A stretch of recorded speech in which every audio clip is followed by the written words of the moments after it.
Hi guys, welcome back to my YouTube channel. Today I'll be doing a quick tutorial on how to fix stringing in prints. Right, so I've had this problem for a couple of days now.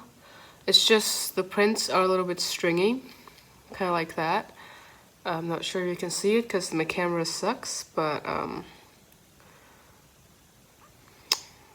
that. I will also insert some pictures here, guys, to see how it looks. The solution is pretty simple. I'm actually waiting on it right now, and after it's done, I'll show you how to do it and the results. So it's been around 6 or 7 hours. I'm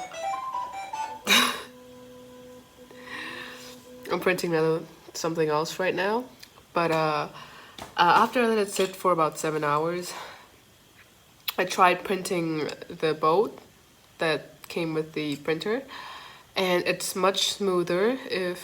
I'm not sure if you can tell or not, but it is way smoother than my previous prints. You can see that. See the stringing? This one doesn't, barely has any stringing at all. So that worked really well. And all I did was I used the box that came with the filament, and I just made 9 holes on the top here, and I taped this part because my 3D printer is a mini, so it's a little bit small. And then all you do is just put 2 pieces of cardboard down, and then you put the filament on top, and then this to cover it,